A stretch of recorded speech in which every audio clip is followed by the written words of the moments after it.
What's going on, everybody? Welcome back to the Nerdy Mark channel. I am Sid the Nerdy Mark, and today we are continuing our journey through Project Baki, and this time we're talking about Grappler Baki, the Ultimate Fighter OVA. A mysterious young contender appears at the tournament. So I'm not going to get into too much of history per se, but I do want to give a little bit of context. But of course, I did cover the entire history of Project Baki in my Baki the Grappler Season 1 review. Now, I also did a review for Baki the Grappler Season 2, which takes place right after Season 1. So definitely check those videos out if you haven't already. But like I said, our next stop in Project Baki, right before we get to the Netflix series, is this OVA known as Grappler Baki, the Ultimate Fighter. This came out in 1994, but it doesn't really serve as a direct sequel or even prequel to the Baki the Grappler 2001 series. It's kind of its own independent thing. It adapts a few chapters somewhere in the middle of the manga, around the time when Baki's like around 17 years old in this anime, in this OVA that is. But this is our first introduction to Baki as a character. So let's kind of talk about some of the points that I saw in this entire show, and that's kind of what we're going to do. It's going to be pretty short, but that's what I thought we would do for this OVA.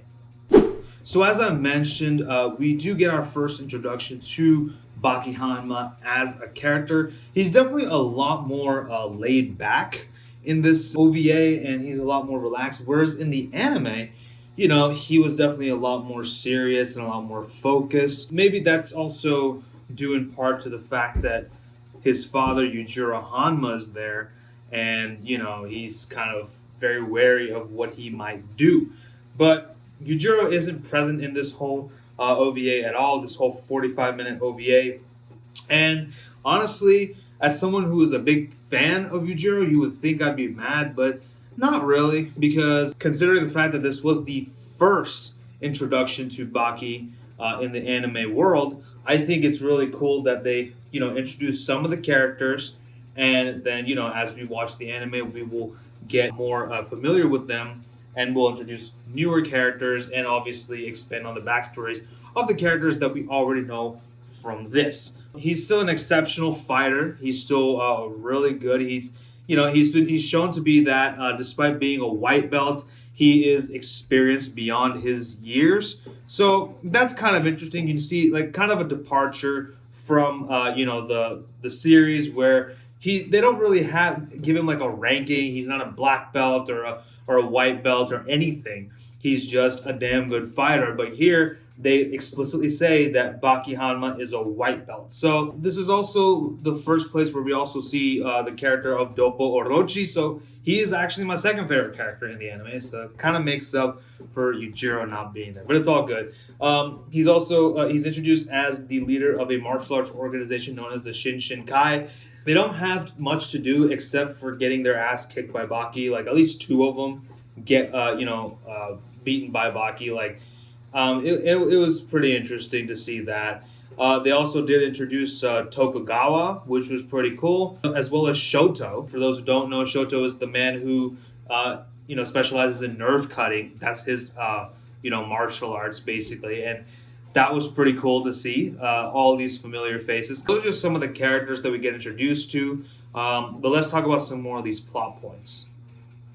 So as I mentioned, Baki is a very laid-back character in this one. But the thing is, it also shows that he has a lot more scars on his body, and he's looking a lot more leaner than he did in the anime. And that's kind of another reason that it leads me to believe that this OVA actually takes place after the 2001 anime, if we're going to go in chronological order. I did do a little research, and I did see that apparently you can watch this after you've seen season 2 of Baki the Grappler. So if it is taking place after the 2001 series, it makes perfect sense. However, they don't, like I said, they don't really specify it. Like I said, this is the first instance we see of Baki. But anyway, yeah, he is a lot more laid back in this, maybe because he's gone through so much. If we are, going with the fact that this is taking place after the series. We already see that he's gone through a lot of crap, and nothing as bad phases him as much anymore. We also do get the origins of the underground tournament that Tokugawa runs under the Tokyo Dome. So that was pretty cool. We find out that this tournament, this whole concept of this tournament, has been around in his family for 11 generations. So this runs pretty deep, man. So I can totally see why this little old man is so amped up about underground fighting. It's pretty much been ingrained into his blood. And as far as the Orochi and Tokugawa, it is explicitly mentioned that Tokugawa is Orochi's master. Like I said, many characters from the show have been introduced. The only difference is the character designs look a bit different. Like if you look at Baki, he has red hair and he's a lot more paler in the anime, but in this OVA, his skin is a little bit more darker and he has black hair, kind of like mine. And I'm not saying I'm Baki. I'm just saying that we have never seen me and Baki in the same room. We do have a couple of fight scenes in this OVA. I think there's like 2 or 3 fight scenes, and they're all done really well. And honestly, that's something that I've come to expect from Project Baki. I feel like they have definitely shown that it is going to be the highlight of this entire series. So, great job on that. Good stuff. The fight between Baki and Kosho towards the end was really good, and a lot of tension there in that scene, kind of like their fight in the Baki TV series. So yeah, honestly, they just did a good job with that. So I've never once had any complaints so far about the fight scenes across the 2 anime, the 2001 anime show and this OVA. Across both of those, I've had no complaints about the fight scenes.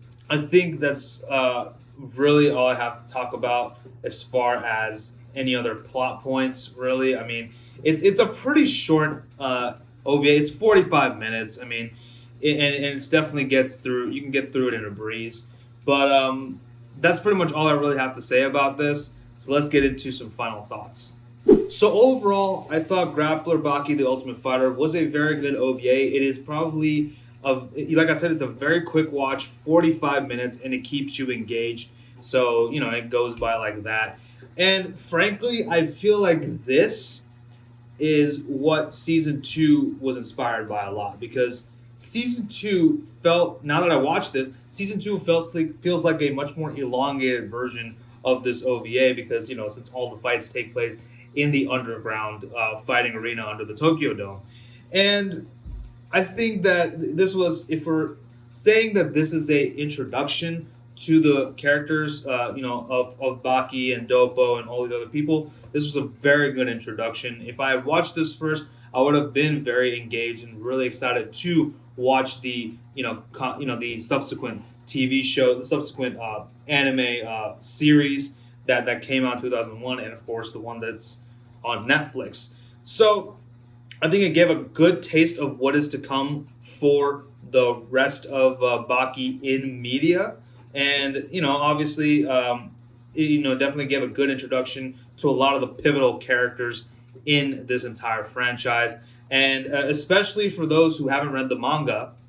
This is a very good introduction, and it really did keep me engaged throughout, like I said.